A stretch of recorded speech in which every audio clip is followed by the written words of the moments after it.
Hello everyone, my name is Ryan Cam, back with another episode of the Twilight Zone Vlogs, and this week I'm going to be talking about the episode called Back There.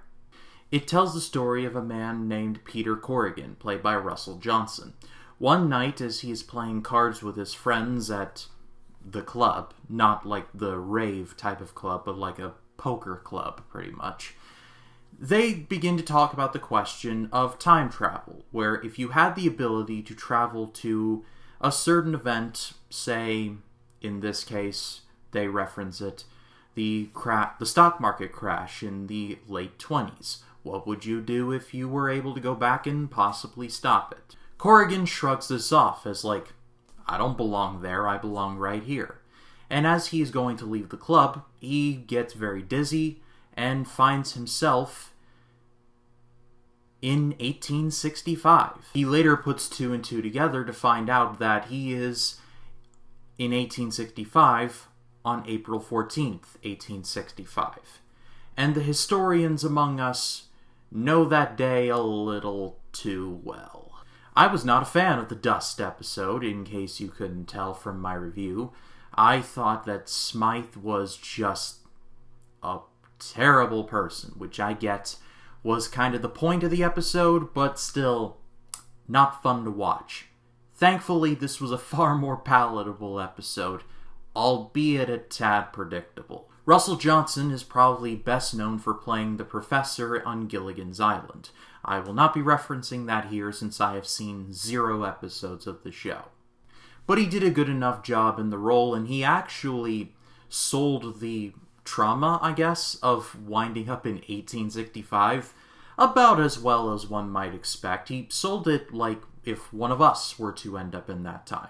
He especially sells the panic of the situation when he learns that he is living in April 14th, 1865, in Washington, D.C., just blocks away from the Ford's Theater, with our American cousin on the bill, and President Lincoln attending.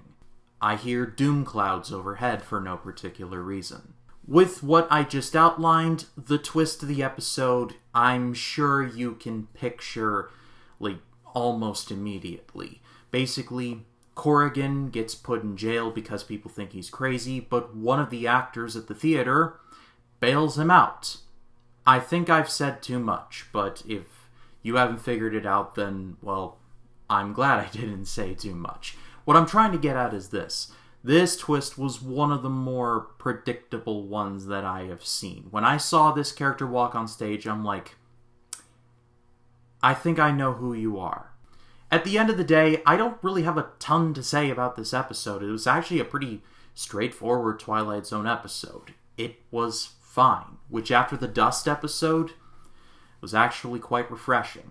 But what did you all think of the episode if you have seen it? Leave your thoughts in the comments. I'd love to read what you have to say about that.